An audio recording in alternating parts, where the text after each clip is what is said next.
Hello guys, ரெஹடிக்கா சேல அடுத்ததா என்ன நடக்குதுன்னு சொன்னால் விஜயாண்ட குணம் அப்படியே மாறிட்டுன்னு சொல்லலாம். ஏன்னு சொன்னால் அவங்க இருக்கிற இடம் யாரோட வீடுன்னு சொன்னால் மீனாவோட வீடு. அங்கே இருக்கிறவங்கள பார்த்து அவங்களோட குணமே மாறிட்டுதுன்னு சொல்லலாம். இப்போ அண்ணாமலை அவ்வளவு சந்தோஷப்படுறாங்க.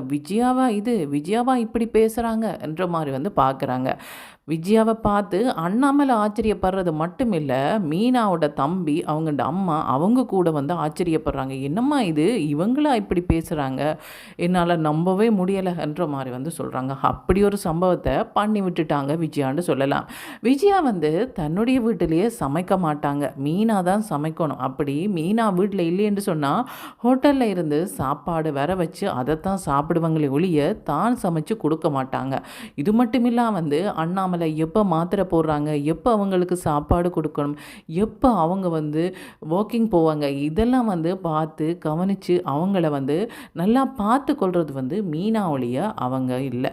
அப்படி இருக்கும்போது இந்த வீட்டில் எல்லாமே மாறி நடக்குது. அதாவது இவங்களுக்கு மட்டனண்டா ரொம்பவே பிடிக்கும்.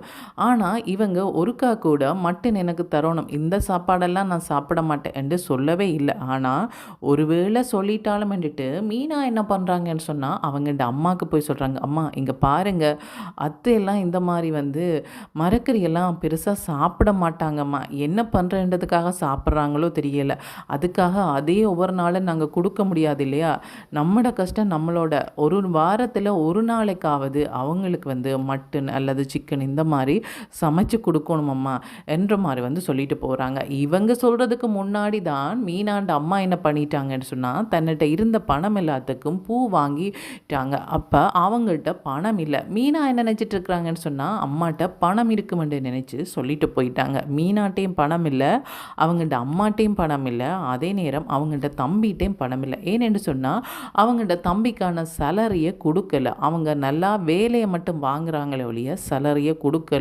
கொடுக்காததுக்கான காரணம் என்னென்னு சொன்னால் அவங்களோட பொண்ணை இவங்க லவ் பண்ணுறாங்க இல்லையா, இவங்களை எப்படியாவது ஏதாவது பிள்ளை சொல்லி அந்த கம்பெனியில் இருந்து திறத்தோணுமென்றது தான் அவங்களோட நோக்கம். இது மீனாவோட தம்பிக்கு தெரியாது. அவங்க என்ன நினச்சிட்டு இருக்கிறாங்கன்னு சொன்னால் வளமையாக செய்கிற வேலையை விட அதிகமான வேலை பார்த்துருக்குறேன், கண்டிப்பாக எனக்கு சேலரி வருமென்று நினச்சிட்டு தான் இருக்கிறாங்க. அங்கே நடக்கிற சூழ்ச்சி எதுவுமே இவங்களுக்கு தெரியாது. இப்படி இருக்கும்போது மீனாண்ட அம்மா என்ன சொல்கிறாங்கன்னு சொன்னால், இங்கே பாரு எங்கே போகிற என்ற மாதிரி மீனாண்ட தம்பி சத்யா பார்த்து கேட்குறாங்க. சத்யா சொல்கிறாங்க, அம்மா ரொம்ப லேட்டாச்சம்மா, கண்டிப்பாக இன்றைக்கு ஏழியாக போகணும், எனக்கு நிறைய வேலை இருக்குது என்ற மாதிரி சொல்கிறாங்க. அப்படியா, எனக்கு ஒரு உதவி பண்ணிட்டு போறியா, எங்கே பாரு வீட்டில் நிறைய வேலை இருக்குது, அதனால் நான் இப்போ கடைக்கு போக முடியாமல் இருக்குது, எனக்கு கடைக்கு போய் ஒரு சில மளிகை சாமானம் வாங்கிட்டு வா, அதே நேரம் எனக்கு கொஞ்சம் மட்டன் வாங்கிட்டு வாரியா, 1 கிலோ மட்டன் வாங்கினா போதும் என்ற மாதிரி சொல்கிறாங்க.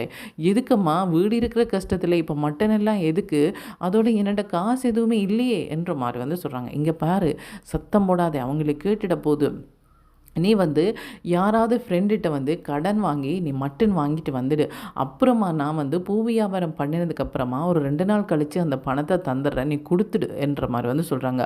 அதெல்லாம் அவசியமே இல்லையம்மா, என்னுடைய சம்பளமே 2 நாள் கழித்து வந்துடுந்தானே, நானே கொடுத்துட்றேன், அது சரி 1 கிலோ மட்டனா யாருக்கு என்ற மாதிரி சொல்லும்போது மீனாவோட மாமியாருக்கு அவங்க வந்ததுல இருந்தே ஒரே மரக்கறி தான் கொடுத்துட்ருக்குறோம், சரியில்லைல்ல என்ற மாதிரி சொல்கிறாங்க. இப்படி இவங்க பேசிகிட்டு இருக்கும்போது எங்கே என்னை பற்றி ஏதாவது தப்பாக பேசுகிறாங்களோ, இவங்க ரொம்ப கொடுமைப்படுத்திட்டு இருந்தாங்க என்னுடைய பொண்ணை, இப்போ பாரு எங்கட வீட்டிலே உட்கார வச்சுட்டாங்க கடவுள், இந்த மாதிரி ஏதாவது தன்னை பற்றி பேசுகிறாங்களோ தெரியாதுன்ட்டு விஜயா என்ன பண்ணுறாங்கன்னு சொன்னால் இவங்க பேசுகிறத கேட்டுட்டு இருக்கிறாங்க. ஆனால் இவங்க கேட்டுட்டு இருக்கிறது மீனாண்ட மாமியாருக்கோ அவங்க மீனாண்ட அம்மாக்கோ அவங்கள்ட தம்பிக்கோ தெரியாது. விஜயா என்ன நினைக்கிறாங்கன்னு சொன்னால் பாவம், ரொம்ப வரமப்பட்ட குடும்பம், அவங்களே தங்களோட சாப்பாட்டுக்கு ரொம்ப கஷ்டப்படுறாங்க, மீனா சம்பாதிக்கிறத எங்களோட வீட்டை மீட்கிறதுக்காகவே கொடுத்துட்டா, இப்போ என்னட்டையுமே பணம் இல்லை, இவர்கிட்டையுமே பணம் இல்லை, அப்படி இருக்கும்போது அவங்க சமைச்சு எங்களுக்கு சாப்பாடு தாரதே பெரிய விஷயம், ஆனால் இதில் வேற மட்டன் வேணும் சிக்கன் வேணுமெண்டெல்லாம் நான் கேட்குறது சரியில்லை, நான் கேட்கவே இல்லையே, ஏன் இப்படி ஒரு முடிவெடுத்தாங்க, சரி இவங்களை வாங்க விடக்கூடாதுன்னுட்டு அவங்க சத்யாவை கூப்பிடுறாங்க. சத்யா இங்கே வா, உன்னோட ஒரு விஷயம் பேசணுமன்ற மாதிரி சொல்லும்போது அவங்க சத்யாண்ட அம்மா பயந்துடுறாங்க. என்னப்பா ஏதோ பிரச்சனையா என்ற மாதிரி நினைக்கிறாங்க. என்ன சம்மந்தி ஏதாவது பிரச்சனையா ஏதாவது குறை இருந்தால் என்னட்ட சொல்லுங்க என்ற மாதிரி வந்து சொல்கிறாங்க. இல்லை இல்லை அவன்கிட்ட தான் பேசணும் வந்துட்டு அவங்க கூப்பிட்றாங்க. இங்கே பாரு, நீ சின்ன பையன், நீ சம்பாதிக்கிறது வந்து உன்னுடைய வீட்டுக்கே வந்து காணாது, உனக்குன்ற ஒரு எதிர்காலம் இருக்குது, தேவையில்லாமல் இப்படி மட்டன் சிக்கன் எல்லாம் வாங்கி எனக்காக நீ செலவு பண்ணணும்னு அவசியமே கிடையாது. நான் சாப்பிடாத மட்டனா நான் நிறையவே சாப்பிட்ருக்குறேன். இப்போ வீடு ஏலத்தில் போகிற நிலைமையில் இருக்கும்போது எங்களுக்கு மட்டன் சிக்கன் எல்லாம் தேவையா? அதெல்லாம் தேவையில்லை. நீங்கள் வளமையாக வைக்கிற சாப்பாடே எனக்கு போதும், அதுவே பெரிய விஷயம். இந்த வீட்டில் இருக்கிறதுக்கு இடமும் தந்து சாப்பிட்றதுக்கு சாப்பாடும் தந்திருக்கிறீங்க, இதுவே எனக்கு சந்தோஷம். இது பத்தாதுக்கு மட்டன் சிக்கன்லாம் எனக்கு வாண்டி போட வேண்டிய அவசியமே கிடையாது. அப்படி நீங்கள் வாங்கினாலும் நான் சாப்பிட மாட்டேன் சொல்லிட்டேன் என்ற மாதிரி வந்து சொல்கிறாங்க. இது கேட்டோன்னே சத்யாவுக்கு ஒரே அதிர்ச்சியாக இருக்குது. சத்யா என்ன பண்ணுறாங்கன்னு சொன்னால், என்னம்மா இவங்க இப்படி சொல்கிறாங்க, என்னம்மா நம்பலாமான்ற மாதிரி வந்து கேட்குறாங்க. ஆமாடா, அவங்க எங்களோட கஷ்டத்தை பார்த்துட்டு தான் சொல்கிறாங்க என்ற மாதிரி வந்து சொல்கிறாங்க. சரி என்று சொல்லி இதுக்கும் அக்காட்ட சொல்லிடலாமன்ட்டு அவங்க என்ன பண்ணுறாங்கன்னு சொன்னால், மீனாக்கு ஃபோன் பண்ணி சொல்கிறாங்க. அக்கா இங்கே பாரு, நீ சொல்லிட்டு போயிருக்கிற அம்மாவுக்கு மட்டன் வாங்க சொல்லி, ஆனால் உன்னுடைய அத்தை என்ன சொல்லி வச்சுக்கிறாங்க தெரியுமா? என்ன என்ற மாதிரி வந்து மீனா கேட்குறாங்க. இல்லை, அவங்க எதுவுமே வேண்டான்றாங்க, அவங்க அப்படி தான் சொல்லுவாங்க, என்னதான் இருந்தாலும் நாங்கள் அவங்களுக்கு நல்ல மாதிரி சாப்பாடு கொடுக்கணுமில்ல. இல்லைக்கா, அங்கே நடந்ததே வேறு, நீ நினைக்கிற மாதிரி எதுவும் நடக்கலை என்ற மாதிரி வந்து சொல்லிட்டு நடந்த விஷயங்களை வந்து சொல்கிறாங்க. மீனா திகைச்சு போகிறாங்க. அத்தையா பேசினாங்க, என்ன சத்தியா சொல்கிற? ஆமாம், அவங்க தான் சொன்னாங்க, என்ன சாப்பாடுண்டாலும் பரவாயில்ல, உங்களை கஷ்டப்படுத்துறதுக்கு இங்கே வரலைன்ற மாதிரி வந்து சொன்னாங்க. எனக்கே ஆச்சரியமாக போச்சு, நாங்கள் அதை கஷ்டமாக நினைக்கல, ஆனால் அவங்க அதை கஷ்டமாக நினச்சிக்கிறாங்க பற்றியான்ற மாதிரி வந்து சொல்கிறாங்க. இதுக்கப்புறமா இவங்க என்ன பண்ணுறாங்கன்னு சொன்னால், பாவம் மீனாவோட அம்மா காலையில் இருந்து சாயந்தரம் வரையும் பூ கட்டி தான் அவங்க வியாபாரம் பண்ணி தன்னுடைய குடும்பத்தை பார்க்குறாங்க.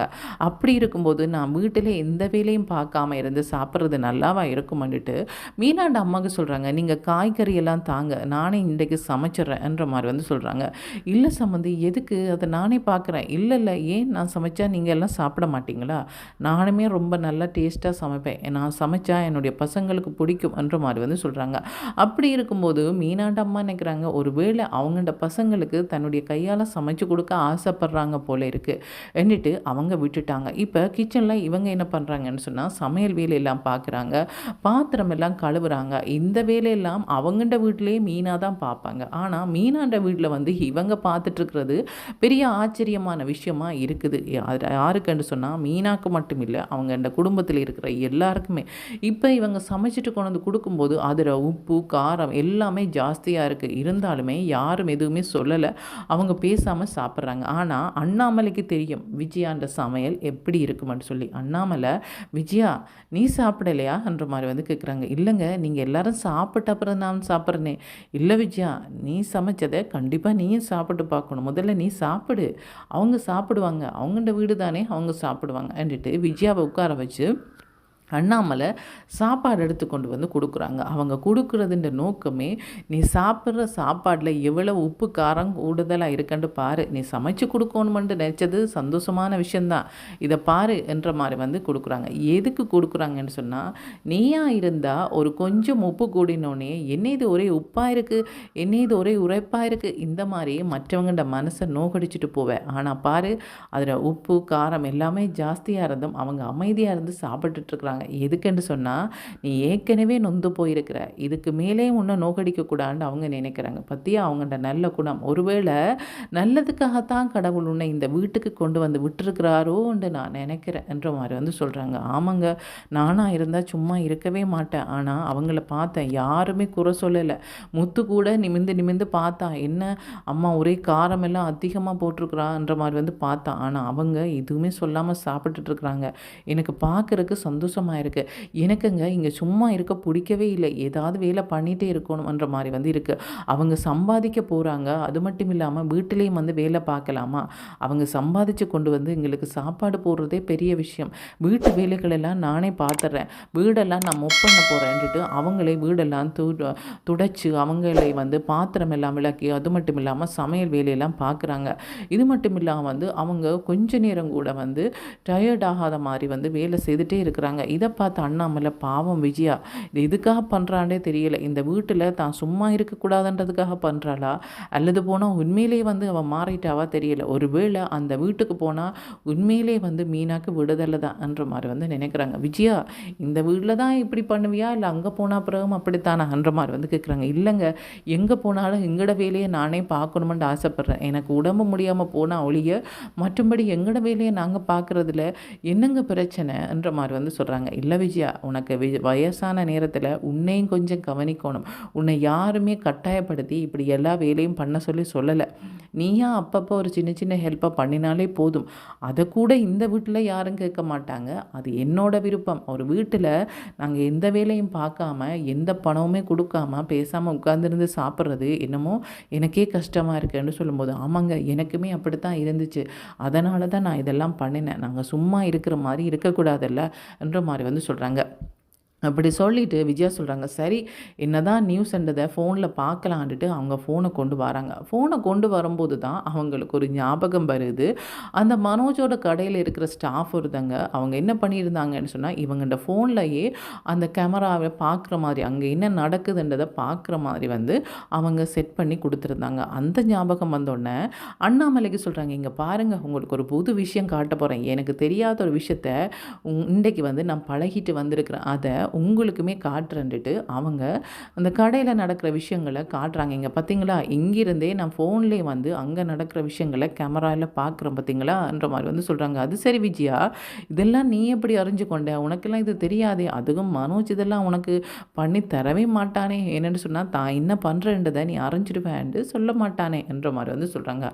அப்படியா மனோஜ் வந்து அதை பண்ணலை தான் அங்கே வேலை செய்கிற பொண்ணு ஒருதி எனக்கு பண்ணி தந்தா. ஆனால் மனோஜுக்குமே தெரியும் என்ற மாதிரி வந்து சொல்கிறாங்க. இப்படி இவங்க பேசிகிட்டு இருந்தே ஃபோனை பார்க்கும்போது ரோகிணி கடைக்குள்ளே வரதை பார்த்துட்றாங்க. பார்த்தோன்னே சத்தம் போடும்போது அண்ணாமலை வந்து பேசுகிறாங்க. இங்கே பாரு உனக்கு உடம்பு ஃபுல்லாகவே வந்து நோய் வரப்போகுது. இந்த மாதிரி கத்திட்டு இருக்கிற அவள் வாரன்றதுக்கு எதுக்கு கத்திட்டு இருக்கிற? இங்கே பாருங்கள் இவளை என்ன பண்ணுறேன்னு சொல்லும்போது நீ போகிறதுக்கு இடையிலே அவள் போயிடுவா. இங்கே பாரு சத்தம் போடாத என்ற மாதிரி வந்து சொல்கிறாங்க. எதுக்கு நான் அங்கே போகணும்? நான் அங்கே போகிறதுக்காகவா ஃபோனில் இதெல்லாம் செட் பண்ணி வச்சுருக்கிறேன். நான் இங்கேருந்தே பேசும்போது அவளுக்கு கேட்க பாருங்கள் இப்போ எப்படி அவள் ரியாக்ட் பண்ணுறான்ட்டு பாருங்கன்ட்டு அவங்க கண்டபடி வந்து பேசுகிறாங்க. யார் என்று சொன்னால் ரோகிணியை பேசும்போது ரோகிணியை நினைக்கிறாங்கன்னு சொன்னால் மனோஜ் தான் திட்டம் போட்டு இந்த கமராவில் நான் வாரதெல்லாம் பார்க்குற மாதிரி விஜயாவுக்கு பண்ணி கொடுத்துருக்குறா. விஜயா அதனால தான் பார்த்துட்டு கத்திட்டு இருக்கிறாங்கன்னு பயங்கரமாக வந்து மனோஜ் மேலே கோவப்படுறாங்க. என்ன மனோஜ் இதெல்லாம் உன்னோட வேலை தானான்ற மாதிரி வந்து சொல்கிறாங்க. என்ன ரோகிணி நான் இதை பண்ணுவேனா? நீ வந்தது ஏற்கனவே வந்து அம்மாவுக்கு தெரிஞ்சு அவங்க வந்து ஸ்டாஃப்கிட்ட கேட்கும்போது அவங்க வந்து சொல்லிட்டாங்கன்னு சொல்லும்போது அங்கே வந்த கஸ்டமர் எல்லாம் என்ன நடக்குது? அப்போ நீங்கள் ஹஸ்பண்ட் ஒய்ஃப் இல்லையா? நீங்கள் ஏற்கனவே வந்து கேஸ் போட்டுட்டு தான் இங்கே வந்திருக்கிறீங்களா? அது சரி என்னப்பா டிவோர்ஸ் கேஸ் போட்டுட்டு எதுக்குப்பா அந்த பொண்ணோட பேசிகிட்டு இருக்கிற? இந்த மாதிரி எல்லாம் வந்து மனோஜை கேள்வி கேட்க தொடங்கிட்டாங்க. இப்போ வந்து ரோகிணியை வந்து கேவலமாக வந்து சொல்லி சிரிக்கிறாங்க. என்னம்மா நீ அந்த குடும்பத்துக்கு பெரிய கெடுதலை பண்ணிவிட்டு அந்த குடும்பத்து பையனோடைய வந்து பேசிகிட்டு இருக்கிற உனக்குரிய விஷயங்களை கோர்ட்டிலே போய் பேச வேண்டியதானே? கோர்ட்டில் தானே அவங்க வேண்டாமன்று தானே வந்து டிவோர்ஸ் கேஸ் போட்டிருக்கிறாங்க. அப்புறமா வீட்டில் பேசுகிறதுக்கு என்ன இருக்குது? இந்த மாதிரியெல்லாம் சொல்லிகிட்ருக்குறாங்க. இப்படியெல்லாம் சொல்லிட்டு இருக்கும்போது அந்த ஸ்டாஃபில் ஒருத்தங்க என்ன சொல்கிறாங்கன்னு சொன்னால் ரோகிணி அதுதான் தெரியுதில்ல அவங்க திட்டுறாங்கன்னு சொல்லி எதுக்கு நீங்கள் இங்கே நிற்கிறீங்க? இங்கே நிற்கிறது எங்களோட பொஸ்ஸுக்குமே அவமானம்ன்ற மாதிரி வந்து சொல்கிறாங்க. இதுக்கப்புறமா ரோகிணி என்ன பண்ண போகிறாங்களோ தெரியலை. என்னென்னு சொன்னால் மனோஜோட கடைக்கும் வர முடியாது, மனோஜோட வீட்டுக்கும் போக முடியாது. இப்போ அடுத்ததாக இனி வெளியில் எங்கேயாவது மீட் பண்ணி பேசலான்னு தான் சொல்ல போகிறாங்க. அப்படி தான் அவங்க போனாலுமே வந்து இவங்க கடையில் மனோஜ் இல்லை எங்கே போயிட்டான்றதை வந்து பார்ப்பாங்க. அது மட்டும் இல்லாமல் அங்கே இருக்கிறவங்களே சொல்லி கொடுத்துருவாங்க. இதுக்கப்புறமா என்ன பண்ண போகிறாங்கன்றதை கைஸ் வெயிட் பண்ணி தான் பார்க்கணும் ரோகிணி. Okay thank you bye.